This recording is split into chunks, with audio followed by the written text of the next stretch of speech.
Hey guys, welcome back. आज की video में हम कंप्लीटली समझेंगे हार्डवेयर वॉलेट के बारे में। मार्केट में बहुत सारे ऑप्शंस अवेलेबल है। कौन सा हार्डवेयर वॉलेट हमारे लिए सबसे बेस्ट है, कौन से पैरामीटर है जिन पे हम एक हार्डवेयर वॉलेट को जज करेंगे। उसके अलावा हार्डवेयर वॉलेट हमें चाहिए क्यों, कौन से एसोसिएटेड रिस्क रहते हैं जो सेंट्रलाइज एक्सचेंज या फिर नॉन कस्टोडियल वॉलेट्स या फिर हार्डवेयर वॉलेट से जुड़े हुए रहते हैं, उसको भी हम एक बार लाइट नोट पे देखेंगे।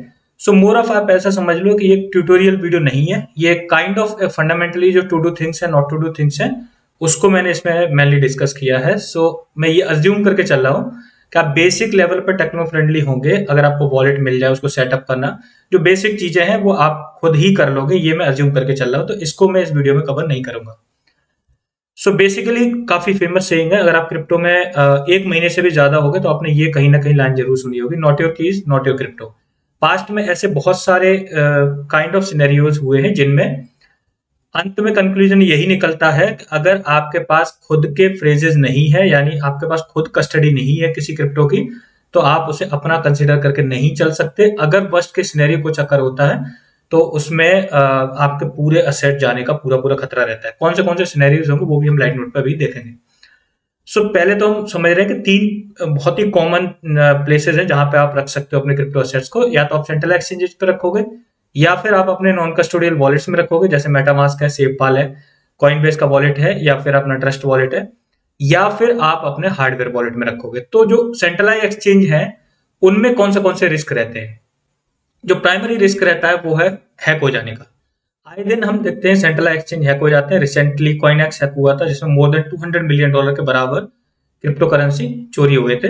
और उसमें जो असेट चोरी होते हैं वो होते हैं यूजर के, जो उन्होंने वहां पे स्टोर करके रखे होते हैं।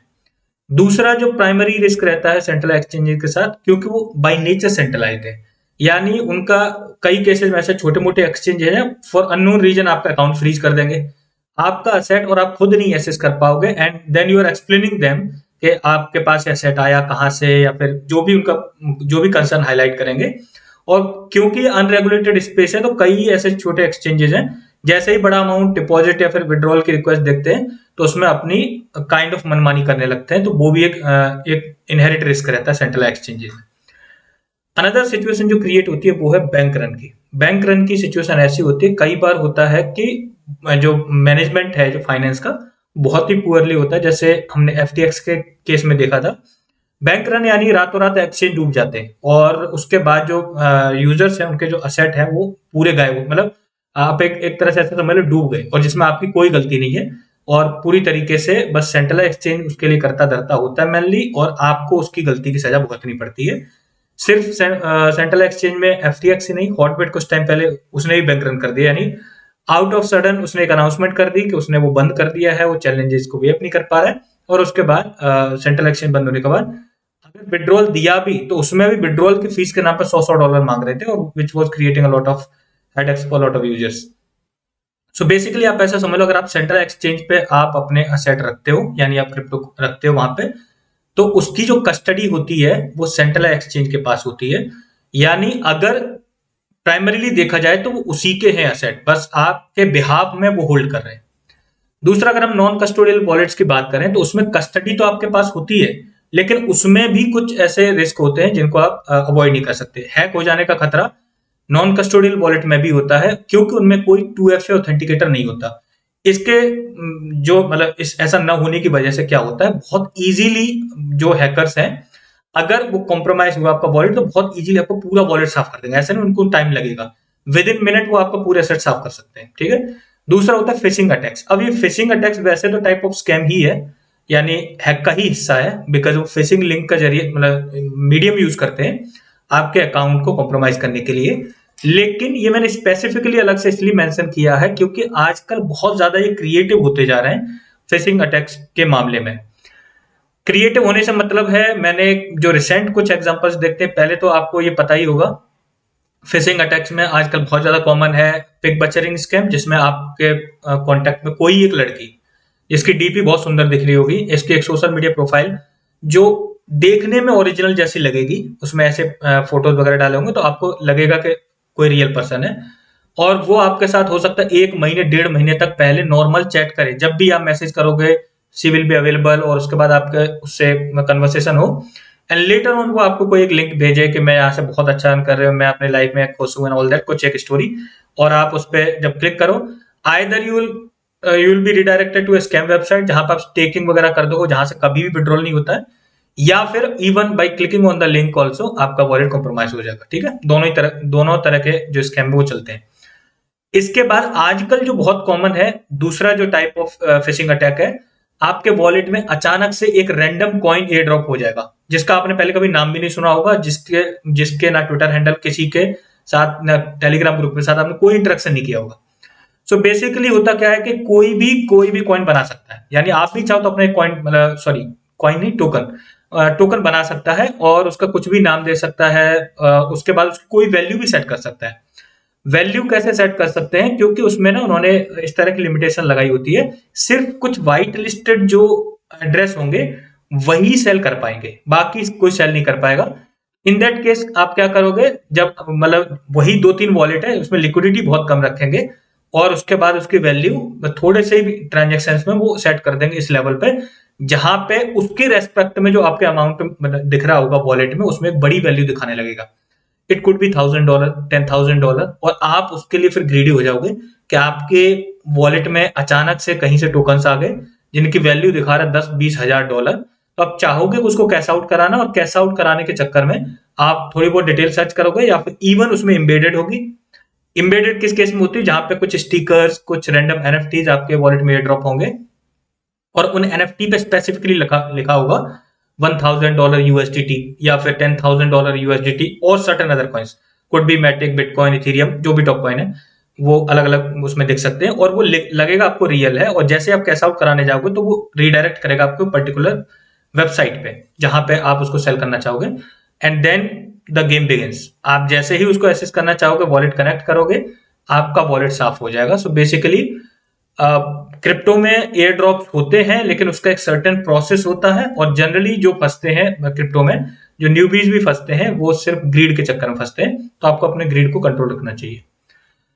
हार्डवेयर वॉलेट में भी रिस्क रहते हैं, ऐसा नहीं कंप्लीटली रिस्क फ्री है, लेकिन वो रिस्क मेनली रहते हैं मिसमैनेजमेंट से जुड़े हुए। मिसमैनेजमेंट कैसा होगा, हो सकता है कि आप अपने जो फ्रेजेस हो हार्डवेयर वॉलेट के वो आपके कॉम्प्रोमाइज हो जाए, यानी कोई उसको एक्सेस कर ले तो वो आपका वॉलेट पूरा साफ कर सकता है। या फिर अगर ऐसा नहीं है तो मिसमैनेजमेंट में यही हो सकता है कि आपने मतलब फ्रेजेस तो जैसे मतलब फ्रेजेस आपके पास हैं, सेफ है, लेकिन आप किसी के सामने यूज कर रहे हो और उसको आपके जो हार्डवेयर वॉलेट की एक्सेस मिल जाती है, एंड उसने आपके अपने सामने एक बार यूज करते हुए देख लिया और पिन वगैरह याद कर लिया, तो उस मिसमैनेजमेंट के केस में भी आपका वॉलेट साफ हो जाएगा। बट ये जो सेकंड वाला केस है, इसके चांसेस बहुत कम है। इतना तो आप बेसिकली मैच्योर हो गए कि किस तरीके से रख रखाव करना है उसका। लेकिन जो पहला वाला रिस्क इसमें भी रहता है, अगर आपने अपने फ्रेज घुमा दिए तो इसमें भी आपका वॉलेट साफ होने के पूरे चांसेस रहेंगे। सो जब हम हार्डवेयर वॉलेट सेलेक्ट करेंगे तो प्राइमरी ये 3 फंक्शन रहते हैं जिनको हम कंसिडर करते हैं, बट एक और 4th फंक्शन रहेगा, वो रहता है नंबर ऑफ टोकन सपोर्टेड। ठीक है, अदर देन चेन सपोर्टेड। सो पहला तो रहेगा कॉस्ट मतलब बहुत ज्यादा हाई फाई नहीं होने चाहिए। ऐसा नहीं का 50-60 हजार का सिर्फ एक हार्डवेयर वॉलेट बाई कर रहे हो और आपका टोटल पोर्टफोलियो का साइज 20,000 रुपए है, तो ये तो कहीं से तो नहीं बनेगी इसकी।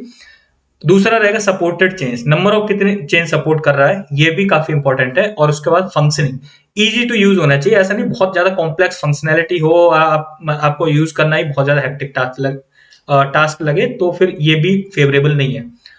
4th जो पर्टिकुलर पॉइंट हो सकता है, क्योंकि मैंने सपोर्टेड चेन्स ऐड कर दिए तो इसीलिए नहीं लिखा है, that will be number of supported tokens. क्योंकि जनरली आप देखोगे जो टॉप के वॉलेट्स हैं, वो जो मतलब लार्ज कैप और मिड कैप वाले जो टोकन्स हैं उनको तो सपोर्ट करते हैं, लेकिन जो स्मॉल कैप वाले हैं यानी छोटे एसेट्स हैं, नए एसेट्स हैं, उनको सपोर्ट नहीं करते। तो उसके केस में आपके पास फिर लिमिटेड ऑप्शंस रह जाते हैं। And specifically I am mentioning treasure और जो लेजर वॉलेट है, उनमें ये चीज आपको देखने को मिलेगी कि ERC20 के टॉप जो टोकन्स है उनको सपोर्ट करेगा, बट जो नए और जो स्मॉल कैप वाले होंगे उनको सपोर्ट नहीं करता है। तो वहां पे आपके पास अगेन ये प्रॉब्लम खड़ी हो जाती है कि आप स्मॉल कैप वालों को कहां पे ले जाए। ठीक है, ये चीज भी कंसीडर मैंने करी है। उसके बाद मैं जस्ट कंक्लूजन दे दे रहा हूं, और आप अगर चाहो तो आप दूसरा, आपके अकॉर्डिंग अगर कुछ फिट बैठ रहा है तो आप दूसरा भी यूज कर सकते हो। ऐसा कोई हार्ड एंड फोर्थ रूल नहीं है। ठीक है, क्योंकि कॉस्ट वाइज सिर्फ 5400 रुपीज का है, यानी 5400 रुपए का मिलेगा आपको। और ऑलमोस्ट सारे पॉपुलर चेन सपोर्टेड है और सारे लगभग small cap, mid cap, large cap सारे एसेट को आप इसमें सेव कर सकते हो और इजी टू यूज है। तो वो है सेफपाल S1 वॉलेट। और ये मैंने बाकी के जितने भी टॉप वॉलेट हैं जो कॉमन है उनको देख के, उनकी मतलब फंक्शनैलिटी को भी देख के, उनमें कितने टोकन सपोर्टेड है वो देख के आपको बता रहा हूँ, ठीक है। सो आगे की वीडियो में हम ये कंसीडर करके चलेंगे कि हम बात कर रहे हैं सेफपाल S1 के बारे में। लेकिन अगर दूसरा भी आपके पास वॉलेट पहले से है तो जो फंडामेंटली टू डू थिंग्स और नॉट टू डू थिंग्स है वो सेम रहेगी सब वॉलेट्स के लिए, ताकि वो तो जस्ट एक यूजेबिलिटी पर डिपेंड करता है कि अगर आप सेफली यूज करोगे उसको तो आपका वॉलेट कॉम्प्रोमाइज नहीं होगा, ठीक है। ये जो वॉलेट है अवेलेबल है अमेजोन पे और ये आपको मिल जाएगा। इसका जो ऑफिशियल रीसेलर है इंडिया में वो है इथरबिट, तो इथरबिट की वेबसाइट पे भी मिल जाएगा। अब आपके पास एक मतलब दोनों ऑप्शन अवेलेबल है, लेकिन डाउट आएगा कि अमेजोन से बाई करें या फिर इथरबिट से बाई करें। कॉस्ट लगभग दोनों जगह पे सेम है। सो अमेजोन से बाई करने पे एक पर्टिकुलर रिस्क रहेगा कि अगर इन केस अगर आपका वॉलेट खराब हो जाता है कभी तो वो रिटर्न नहीं हो पाएगा और रिटर्न करना एक हेक्टिक प्रोसेस हो जाएगा। लेकिन इथरबिट पे it is practically tested, even past में एक पर्सन के साथ ऐसा हुआ भी ऑलरेडी और उसने रिटर्न किया था और उसको नया वॉलेट रिप्लेस करके मिल गया था, क्योंकि वो उसका ऑफिशियल रीसेलर है। तो वो अगर वारंटी पीरियड में आपका हार्डवेयर वॉलेट खराब होता है तो दूसरा आपको देगा। तो ये कंफर्म है इथरबिट के केस में। सेटअप प्रोसेस इसका बहुत आसान है। जब आपको हार्डवेयर वॉलेट रिसीव हो जाए तो उसके कवर पे ही आपको एक बारकोड दिखेगा। आप उसको स्कैन करोगे तो वो ऑथेंटिकेट करके बता देगा कि पहली बार ओपन हो रहा है, यानी पहली बार ये सेटअप हो रहा है, ये उसमें आपको कंफर्म कर देगा। दूसरा, आपको उसमें एक आपको क्यूआर कोड मिल जाएगा। आप जब वॉलेट को ओपन करोगे तो उसको स्कैन करके आपको सेफपाल की एक एप्लीकेशन डाउनलोड करनी पड़ेगी मोबाइल में। उसके बाद आपको अपने जो फ्रेजेस हैं वो सेट करने हैं और आपको एक सीक्रेट पिन सेट करना है। जैसा हम एटीएम में अपना 4 डिजिट का पिन सेट करते हैं वैसा ही आपको एक जो पिन इसमें सेट करना है। अनदर थिंग, आपको फिर लास्ट में क्या करना है, अपनी मोबाइल ऐप को लिंक कर देना अपने हार्डवेयर वॉलेट के साथ, ठीक है। अब इसमें कुछ इंपॉर्टेंट स्टेप्स हैं जिनको आप हमेशा कंसिडर करके चलोगे, और ये अगर आपके पास कोई दूसरा वॉलेट भी है उसमें भी ये स्टेप सेम रहेंगे और इनको आपको हमेशा ही कंसीडर करना है जब भी आप मतलब हार्डवेयर वॉलेट से ट्रांजेक्शन्स करोगे। सो सबसे पहला जो स्टेप इंपॉर्टेंट स्टेप है वो है आप अपने हार्डवेयर वॉलेट को हमेशा आइसोलेटेड रखोगे। आइसोलेटेड से मेरा मतलब है कि जैसे आप ट्रस्ट वॉलेट में, मेटामास्क में पैनकेकस्वैप के साथ कनेक्ट करके या फिर किसी अदर वेबसाइट या फिर किसी के साथ भी, हमें किसी भी डी ऐप के साथ कनेक्ट होना है, डिसेंट्रलाइज एप्लीकेशन के साथ, तो उसमें जो इनबिल्ट ब्राउजर होता है उसमें जाके हम वहां से उसके साथ इजीली कनेक्ट कर सकते हैं। Same you can do with the hardware wallet also. लेकिन आप अपने हार्डवेयर वॉलेट को कभी भी किसी भी डीएप के साथ कनेक्ट नहीं करोगे, not even with the PancakeSwap. आप इसको आइसोलेटेड रखोगे। आइसोलेटेड आपको इसलिए रखना है ताकि इवन अगर ऐसा होता है, कई बार होता है कि हम अपने जब कोई, फॉर एग्जांपल एक एग्जांपल मैं आपको दे रहा हूं, पैनकेकस्वैप पे आप कोई असेट बाई करोगे, फर्स्ट टाइम तो आप पहले इनेबल करोगे यानी परमिशन दोगे और उसके बाद फिर सेकंड स्टेप में आप स्वैप करते हो। तो पहले में जो परमिशन देते हो फिर उसे आप कभी भी रिवोक नहीं करते हो। बहुत कम केसेस में देखा है रिवोक करोगे, क्योंकि आपको रिवोक करने के लिए फिर ट्रांजेक्शन फीस देनी पड़ेगी। सो वो कई केसेस में चैलेंजिंग हो जाता है और कई केसेस में ऐसा देखा गया है जहां पे जो जो प्रोजेक्ट है यानी जो डीएफ है वो कॉम्प्रोमाइज होती है, तो जितनी भी वो परमिशंस उसने ऑलरेडी इनेबल थी उनके वॉलेट में भी उसका इफेक्ट देखने को मिला है। एक पर्टिकुलर प्रोजेक्ट हैक हुआ था जिसमें उसका जो स्टेकिंग कॉन्ट्रैक्ट कॉम्प्रोमाइज होने के बाद इवन कुछ लोगों के वॉलेट में भी थे, वहां से भी साफ कर लिए थे बिकॉज उन्होंने परमिशन रिवोक नहीं करी थी, ठीक है। सो ये चीज आपको ध्यान में रखनी है कि आपको अपने हार्डवेयर वॉलेट को कंप्लीटली आइसोलेटेड रखना है। उसे कभी भी किसी भी डीएफ के साथ नहीं कनेक्ट करोगे, not even with PancakeSwap and Uniswap. Second step आप क्या करोगे, जो कॉमन डाउट क्रिएट होता है हार्डवेयर वॉलेट में, जब भी आपको कोई टोकन ऐड करना है तो उसको आप हमेशा कॉन्ट्रैक्ट एड्रेस से सर्च करोगे। अगर आप नाम से सर्च करोगे तो उसमें 6 से 7 कॉन्ट्रैक्ट आ जाएंगे और आप वहां पे कंफ्यूज हो जाओगे कि आपको कौन सा वाला चूज करना है। 6 से 7 कॉन्ट्रैक्ट से मेरा मतलब इवन सेम चेन के भी मल्टीपल कॉन्ट्रैक्ट आ सकते हैं सर्च में। और वो इस वजह से होता है क्योंकि कई बार होता है जैसे पुराना कॉन्ट्रैक्ट है वो उन्होंने उसके बाद माइग्रेट कर लिया नए कॉन्ट्रैक्ट पे, लेकिन उसमें वॉलेट में वो भी रहेगा यानी दोनों ही दिखाएगा और वहां पे आप कंफ्यूज हो सकते हो। और ऐसा भी हो सकता है बाई मिस्टेक आप भविष्य में कभी पुराने वाले पे एसेट ट्रांसफर कर दो और फिर वो आपके लिए हेडेक बन जाए, ठीक है। सो नया कॉन्ट्रैक्ट एड्रेस पहले तो आप वेबसाइट से वेरीफाई करोगे, क्योंकि जरूरी नहीं है कॉइन मार्केट कैप, कॉइन गैको जैसी एप्लीकेशंस पे वो अपडेटेड हो। कई बार होता है महीनों तक यहाँ पे अपडेट नहीं होता, और इवन अपडेट होता भी नहीं है, ऐसा ही मान लो। सो आप उसके जो ऑफिशियल टेलीग्राम होगा जो टोकन का, वहां से जाके वेरीफाई करोगे। मॉडरेटर्स होते हैं, उनका काम ही यही होता है क्वेरीज को रिजॉल्व करना। सो आप बेसिकली उन्हें टास्क दोगे, वहां पे जाके आप पूछ लोगे किसी भी मॉडरेटर को कि इसका जो अपडेटेड कॉन्ट्रैक्ट एड्रेस कौन सा है, तो आप उसमें से अपडेटेड कॉन्ट्रैक्ट एड्रेस वहां से उठा सकते हो, या फिर वेबसाइट पे जनरली आपको अपडेटेड मिल जाएगा इन केस कोई माइग्रेशन हुआ है तो। नेक्स्ट थिंग, जब भी आप पहली बार ट्रांजैक्शन करोगे तो आप एक स्मॉल अमाउंट को ही पहले ट्रांसफर करोगे। उदाहरण के तौर पे मान लो कोई BP20 फॉर एग्जांपल एक बाइनेंस स्मार्ट चेन पे बना हुआ BP20 वाला कोई टोकन है, आप उसको ट्रांसफर कर रहे हो, तो पहले एक बहुत छोटे अमाउंट में $1 से $2 के वैल्यू के बराबर आप सेंड करोगे। जब वो हार्डवेयर वॉलेट में आपको रिसीव हो जाए, फिर उसके बाद आप वाइस वर्सा भी चेक करोगे, यानी आप उसे वहां से निकालोगे, ट्रांसफर करोगे, या तो आप ट्रस्ट वॉलेट पे लेके आओगे या मेटामास्क में जहां से आपने पहले भेजा था, या फिर आपने अगर एक्सचेंज से विड्रॉ किया तो आप एक्सचेंज पे डिपॉजिट करोगे। जब दोनों प्रोसेस कंप्लीट हो जाए, स्मूथली हो रहे हैं, उसके बाद ही आप बड़ा अमाउंट भेजोगे। बड़ा अमाउंट भेजने से पहले ये चेक करना इसलिए जरूरी है, अगर आपने एक बार चेक कर लिया, आप श्योर हो इस टोकन का मैंने एक बार चेक कर लिया, अभी इसमें कोई मेजर चेंजेस नहीं, बाद में आप फर्स्ट टाइम में भी अगर बड़ा अमाउंट भेज दोगे चल जाएगा।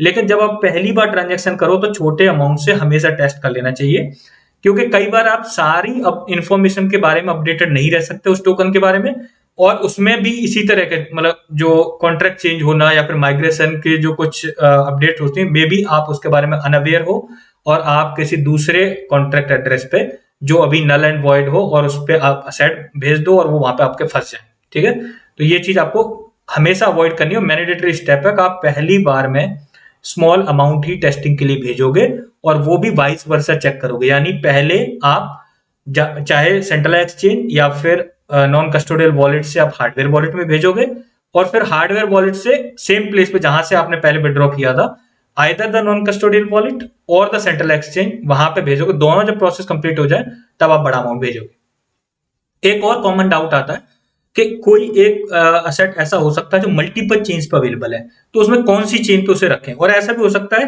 कि चलो ठीक है, कॉस्ट स्टैंड पॉइंट तो डाउट रहता ही है, लेकिन उसके अलावा भी कुछ अदर रीजन है जिनको आपको कंसिडर करना चाहिए। पहला रीजन ये है कि सबसे पहले आपको प्रायोरिटाइज करना चाहिए उसकी जो प्राइमरी चेन है। अगर वो कॉइन है यानी उसकी खुद की चेन है, तो आप उसकी खुद की चेन पे ही उसको विड्रॉ करोगे rather than keeping it on another chain. ठीक है, क्योंकि प्राइमरी चेन के कुछ एडवांटेज रहते हैं जो मैं अभी आपको बताऊंगा, लेकिन दूसरा उदाहरण ये भी हो सकता है, मान लो कि कोई टोकन है तो वो किसी न किसी एक प्राइमरी चेन पे पहले डिजाइन करा गया होगा और उसके बाद उसकी क्रॉस चेन अवेलेबिलिटी कराई गई होगी। क्रॉस चेन अवेलेबिलिटी में मल्टी चेन का जो इंसिडेंट हुआ था, अगर आप उसको कंसिडर करके चलोगे तो वो एक बहुत मतलब आप ऐसा समझिए इनहेरिट रिस्क रहता है, जहां पे हो सकता है कि आपके असेट तो उस चेन पे है बट आप उसको फिर सेल ना कर पाओ। ठीक है, जैसे मल्टी चेन में जो इश्यू क्रिएट हुआ था, उसके बाद फैंटम का जो इकोसिस्टम है बहुत ज्यादा अफेक्ट हुआ था। साथ में एल्केमी पे करके एक टोकन था जो बाइनेंस पे ऑलरेडी अवेलेबल है, और उसके BP20 वाला जो वर्जन है वो मल्टी चेन ने उसकी क्रॉस चेन लिक्विडिटी प्रोवाइड करी थी, और वो हैक हो जाने के बाद बाइनेंस ने उसका डिपॉजिट एंड विड्रॉल बंद कर दिया। अब जो BP20 वर्जन पे उसको होल्ड कर रहे हैं वो उसको सेल नहीं कर पा रहे बिकॉज अदर एक्सचेंज पे वो सपोर्टेड नहीं है। तो ये दिक्कत आ जाती, हो सकता है लिमिटेड ऑप्शन सपोर्ट के हों, और अगर उन्हें गलती से भी बंद कर दिया क्योंकि वो सेकेंडरी चेन है, तो फिर आपको बेचने में दिक्कत आ जाएगी। ठीक है, अगर प्राइमरी चेन पे कॉस्ट बहुत ज्यादा है, हम मान लो उदाहरण के तौर पे आप इथीरियम की बात करो, इथीरियम को आप अगर इथीरियम की चेन पे ही होल्ड करोगे तो ऑब्वियसली प्राइमरी चेन इथीरियम काफी कॉस्टली है compare to any other chain. In that case आप कंसिडर कर सकते हो, you can hold the Ethereum और अनदर चेन ऑल्सो, किसी लेयर 2 पे होल्ड कर सकते हो, दैट्स फाइन। टॉप की जो भी चेन है उनमें से भी कंसिडर कर सकते हो। लेकिन अगर आप सेकेंडरी चेन पे कंसिडर कर रहे हो तो उसकी जो अवेलेबिलिटी देख लेना, कितने मतलब एक ही सिंगल ऑप्शन मत रखना, जैसे कि एक एक्सचेंज पे ही सपोर्टेड है और आपने रख लिया तो दिक्कत हो जाएगी, रिस्क बढ़ जाएगा। मल्टीपल जगह पे सपोर्टेड हो, और इवन अगर डेक्स पे सपोर्टेड है तो वहां पे लिक्विडिटी का इश्यू ना हो, ये जरूर आपको इंश्योर करना है। नेक्स्ट थिंग, यही जो इंपॉर्टेंट स्टेप मैंने आपको अभी हाईलाइट किया, आपको इंटीग्रेशन जरूर चेक करना है, चाहे डेक्स पे मतलब सेंट्रल एक्सचेंज पे। इंटीग्रेशन मतलब आप ऐसा समझ लो जैसे कोई कॉइन है जो मैंने हाईलाइट करा, एक ही अगर एक्सचेंज पे सपोर्टेड है तो फिर आपके लिए दिक्कत हो सकती है, क्योंकि भविष्य कुछ भी गड़बड़ होगा उस एक्सचेंज की उस असेट की सपोर्ट को लेके, तो आपको दिक्कत हो जाएगी, ठीक है। और अगर डेस्क पे है, you have to ensure the liquidity. ऐसा ना हो कि सपोर्टेड तो है, डेस्क पे लिस्ट तो है, लिक्विडिटी नहीं है कि आप मतलब उसको सेल आउट कर पाओ। या फिर अगर मतलब लिक्विडिटी ठीक है और उसमें भी जिस पे बेहतर लिक्विडिटी है, आपको कॉस्ट इफेक्टिव पड़ रहा है, उसको आप प्रायोरिटी दोगे। अनदर थिंग जो जनरली कभी कभी होता है कि जो नए यूजर्स हैं वो इस चीज को अंडरमाइन कर देते हैं, ट्रांसफर टैक्स नहीं चेक करते। जैसे जो टोकन्स हैं जिनमें स्लिपेज होता है, तो कई बार ऐसा स्लिपेज बाय का और सेल का तो होता है, लेकिन वो ट्रांसफर का भी टैक्स रखते हैं। यानी वो डिफाइन करके रखेंगे, अगर आप बाय करोगे तो इतने % डिडक्ट हो जाएगा, आप सेल करोगे तो इतने % डिडक्ट हो जाएगा, लेकिन ट्रांसफर पे भी वो डिडक्ट होगा। अगर ऐसा है कि उसमें ट्रांसफर टैक्स है, तो फिर आप उसको ट्रांसफर करने की बजाय या तो बहुत लॉन्ग टर्म के लिए कर लो, तो आप उसको ट्रांसफर कर लो और मिनिमम 1-2% तक ठीक है टॉलरेट कर लोगे आप। लेकिन ऐसा नहीं कि 5% से ट्रांसफर का टैक्स है तो आपने जब भेजा तब 5% दे दिया, उसके बाद जब आपने फिर उसको निकाला वहां से तब पे 5% दे दिया, फिर सेल करोगे फिर 5% दे दिया, तो आपको घाटा हो जाएगा बहुत ज्यादा, ठीक है। सो आपको ये इंश्योर करना है कि उसमें ट्रांसफर टैक्स ना हो। अगर ट्रांसफर टैक्स है, ऐसे असेट को फिर आप प्रायोरिटाइज करोगे in case if it is available on top 5 exchanges. वैसे चांसेस कम है क्योंकि जो टॉप 5 एक्सचेंज है जो टियर 1 के, वो प्रायोरिटाइज नहीं करते स्लिपेज वाले कॉइन्स को, कुछ केसेस में, कुछ एक्सेप्शनल केसेस में छोड़ के। अगर अवेलेबल है तो आप वहां पे होल्ड करोगे, अगर नहीं है देन उस केस में आप उसको या तो मेटामास्क या फिर ट्रस्ट वॉलेट में ही होल्ड करना प्रेफर करोगे। और अगर पूरा नहीं होल्ड कर सकते, यानी आपको लग रहा है कि आपने ज्यादा अमाउंट इन्वेस्ट कर दिया है, तो आपको करना क्या है कि जो जितना अमाउंट, फॉर एग्जांपल 50% आप लॉन्ग टर्म के लिए होल्ड करना चाहते हो, 50% शॉर्ट टर्म के लिए, तो जो सिर्फ लॉन्ग टर्म वाला है उसी को आप कंसिडर करोगे। और उसको जब सेल करोगे तो आपको सेल करने की कोशिश करनी है फिर मजबूरी में वही हार्डवेयर वॉलेट डीएफ के साथ कनेक्ट के वही सेल करने की कोशिश करनी है, ताकि आप जो एक्सेसिव जो चार्जेस हैं उसको अवॉइड कर पाओ। अनदर थिंग जो मैंने ऑलरेडी आपको हाईलाइट कर दिया, सिर्फ जो लॉन्ग टर्म के असेट्स हैं उनको ही ट्रांसफर करोगे अपने हार्डवेयर वॉलेट में। कोई ऐसा असेट है जो आपको शॉर्ट टर्म के लिए रखा है या फिर आपने एक स्पेसिफिक शॉर्ट टर्म टारगेट रखा है, उसको आप सेंट्रल एक्सचेंज पे रख लो। सेंट्रल एक्सचेंज इतनी जल्दी नहीं भागने वाले, और सेंट्रल एक्सचेंज में स्पेशली आपको प्रायोरिटाइज करना है टॉप 5 सेंट्रल एक्सचेंज को, सारे नहीं, ठीक है ना। और स्पेशली जो छोटे एक्सचेंज है उनको तो आपको बिल्कुल भूल ही जाना है, उन पे तो आपको उनको प्रेफरेंस देनी ही नहीं है, ठीक है। अगर आप शॉर्ट टर्म के लिए रख रहे हो तो आप नॉन कस्टोडियल वॉलेट में रख सकते हो। ज्यादा प्रोलॉन्ग टाइम के लिए अगर आपको रखना है तो आप हार्डवेयर वॉलेट में ट्रांसफर करना ही प्रेफर करोगे। जैसे आप जो नॉन कस्टोडियल वॉलेट यानी मोबाइल वॉलेट में, या फिर आप एक्सटेंशन यूज कर रहे हो, in both cases multiple wallet एक ही एप्लीकेशन में क्रिएट कर सकते हो, वैसे ही आप हार्डवेयर में भी कर सकते हो। सो अगर आप चाहो तो वहां भी आप डिफरेंशिएट कर सकते हो कि आपने एक रख लिया लॉन्ग टर्म वॉलेट, दूसरा रख दिया शॉर्ट टर्म वॉलेट, और वहां पे दो अलग अलग वॉलेट भी एक साथ मैनेज कर सकते हो। इन केस अगर ऐसा होता है कि आपका पोर्टफोलियो साइज बहुत छोटा है, अगर आपका पोर्टफोलियो साइज छोटा है तो फिर आपको ये इंपॉर्टेंट जो स्टेप है वो फॉलो करना चाहिए। पहला है आपको एक isolated non custodial wallet create करना चाहिए। आइसोलेटेड का मतलब है आपको एक वॉलेट ऐसा क्रिएट कर लेना है, यानी वो ट्रस्ट वॉलेट मेटामास्क ही होगा, जिसको आप किसी भी सेंट्रलाइज्ड एक्सचेंज किसी भी डीएफ के साथ नहीं कनेक्ट करोगे कभी भी, ना ही स्टेकिंग के लिए, किसी भी चीज के लिए नहीं। I am just mentioning in one word, but आपको कोई भी एक्टिविटी के लिए उसको कनेक्ट नहीं करना है, वो पूरी तरीके से आइसोलेटेड रहेगा।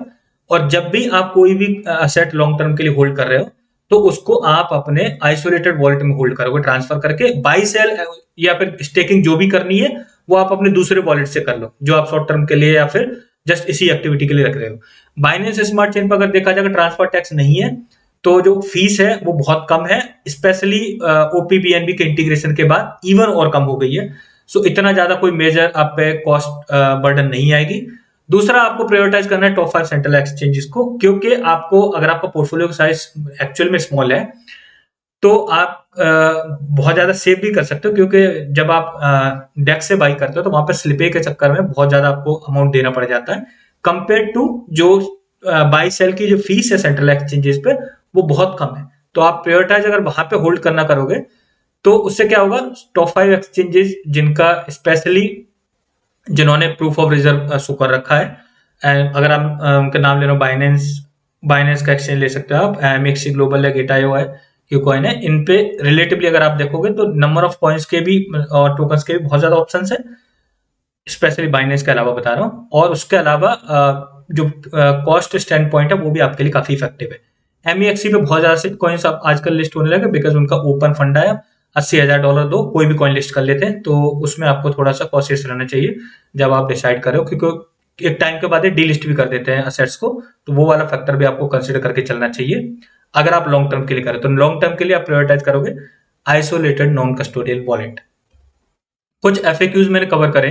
जनरली वैसे 3 क्वेश्चंस हैं जो जनरली जब भी मैं किसी के साथ हार्डवेयर वॉलेट का कभी डिस्कशन होता है तो ये 3 क्वेश्चन मैंने काफी कॉमन देखे हैं जो यूजर्स के माइंड में आते हैं। सो मैं इसमें आपको बता दे रहा हूँ। इसके अलावा अगर आपका कोई स्पेसिफिक क्वेश्चन है तो आप कमेंट कर सकते हो, मैं कोशिश करूंगा उसका आंसर करने की। सो सबसे कॉमन जो क्वेश्चन है कि क्या होगा, क्योंकि आप देखो हार्डवेयर वॉलेट है, एक डिवाइस है, अगर वो कभी खराब हो गई तो ठीक है, खराब हो गई, टूट गई, करप्ट हो गया वॉलेट, या कोई भी ऐसी सिचुएशन आए कि जिसमें आप वो एसेसिबल नहीं रहा, उस केस में क्या होगा? उस केस में आपके पास जो फ्रेज होते हैं उससे आप इजीली अपने वॉलेट को इंपोर्ट कर सकते हो दूसरे वॉलेट में। सो ऐसा रिस्क नहीं है कि अगर वो करप्ट हो गया तो आपका सारे एसेट चले जाएंगे, ऐसा बिल्कुल भी नहीं है। बेसिकली जो फ्रेज है जो रहते हैं उनका काम ही यही रहता है कि अगर जब भी कोई प्राइमरी टास्क मतलब फुलफिल करना होगा, फॉर एग्जांपल आप अगर पिन भूल गए कुछ ऐसा टास्क, तो वो आपको फ्रेजेस की वहां पे जरूरत पड़ेगी वेरिफिकेशन के लिए, तो फ्रेजेस आपको संभाल के रखने हैं। दूसरा जो कॉमन क्वेश्चन रहता है कि अगर ये जो असेट है हमारे हार्डवेयर वॉलेट में, तो मोबाइल की ऐप में क्यों दिखाता है, specially in the case of SafePal wallet. So basically जो मोबाइल ऐप है वो मॉनिटरिंग के लिए, यानी आपको एड्रेस वहां पे दिखाएगा, जब आप एड्रेस कॉपी करोगे तो मोबाइल ऐप से कॉपी करोगे, लेकिन वो जस्ट मॉनिटरिंग के लिए, यानी आप उसके मोबाइल के ऐप की जो लिंक कर दिया आपने उसको अपने हार्डवेयर वॉलेट के साथ, तो आप उसके स्क्रीन का यूज कर रहे हो। अगर आप इनबिल्ट स्क्रीन वाला वॉलेट लोगे फिर वो आपको 10, 15, 20 हजार रुपए का पड़ेगा, तो बहुत ज्यादा कॉस्ट स्टैंड पॉइंट से आपके लिए बर्डन हो जाएगा। लेकिन ये जो मोबाइल ऐप है सिर्फ आप वहां से मॉनिटरिंग करोगे, लेकिन असल में जो असेट होते हैं वो हार्डवेयर वॉलेट में होते हैं। जब भी आपको ट्रांसफर करना होता है तो 2 ऑथेंटिकेशन उसमें होते हैं। पहला होता है कि जिसमें आप पहले हार्डवेयर वॉलेट से बारकोड को स्कैन करोगे, ट्रांसफर से पहले वो बारकोड एक डिस्प्ले कर देगा, पहले आप हार्डवेयर वॉलेट से उसको स्कैन करोगे, फिर अपने मोबाइल से हार्डवेयर वॉलेट में जो दिखाएगा 3 बारकोड जो रैंडमली चेंज होते रहेंगे, फिर आप उनको स्कैन करोगे। 2 वे स्कैनिंग होने के बाद फिर आप अपना सीक्रेट पिन भी डालोगे, जैसा आप अपने ATM में रखते हो एक सीक्रेट पिन, वो आप पिन भी डालोगे, तभी उसमें से असेट बाहर निकल सकते हैं। डिपॉजिट इजीली हो जाएगा, यानी आप डिपॉजिट के लिए सिर्फ आपको एड्रेस कॉपी करना है और उस पर सेंड कर देना है और इजीली वहां पे डिपॉजिट हो जाएगा। सो काफी इजी इसका मतलब इंटरफेस है। एंड जो लास्ट क्वेश्चन जो काफी ज्यादा कॉमन है वो ये है कि अगर आप अपना सीक्रेट पिन भूल जाओ तो कैसे उसको रीसेट करोगे? अगेन वहां पे आपको फ्रेज की जरूरत पड़ेगी। सो आपको अपने फ्रेजेस संभाल के रखने हैं। फ्रेज संभाल के रखने का जो सबसे अच्छा तरीका, पहले तो आप उसको नोट डाउन करोगे, क्योंकि उसके साथ ही आपको कुछ कार्ड भी मिल जाएंगे जिन पर आप इजीली फ्रेज लिख सकते हो। 24 फ्रेजेस होंगे, लेकिन कई केसेस में होता है कि वो अगर खो गया या डैमेज हो गया या फिर आप थोड़े से ढंग से मैनेज नहीं कर पाए और आपने मिसप्लेस कर दिया, तो सबसे बेस्ट तरीका है आप उसका एक फोटो खींच के अपने ड्राइव में ऐड करके जरूर रखो। ड्राइव में ऐड करने से फायदा ये होगा कि आप उसको कहीं भी और कभी भी एक्सेस कर सकते हो, जिससे आपको ऐसा पोटेंशियल जो दिक्कत है वो ना आए। सो आई होप सो आपको हार्डवेयर वॉलेट के बारे में लगभग सारी चीजें क्लियर हो गई होंगी। फंडामेंटली जो भी प्राइमरी स्टेप्स हैं वो मैंने सारे कवर कर दिए हैं। अगर आप इनको फॉलो करोगे तो आप बहुत ही सेफली अपने क्रिप्टो को मैनेज कर पाओगे, और पोटेंशियली आई होप सो किसी के साथ ऐसा ना हो, बट पोटेंशियली ऐसा आपके सामने कभी भी सिचुएशन नहीं आएगी जहां पे आपके महीनों की मेहनत और सालों की मेहनत एक छोटी सी गलती की वजह से पूरी साफ हो जाती है। वो दिक्कत आई होप सो किसी को ना आए, और अगर आप ये स्टेप फॉलो करोगे तो नहीं आएंगे। Thanks for watching the video.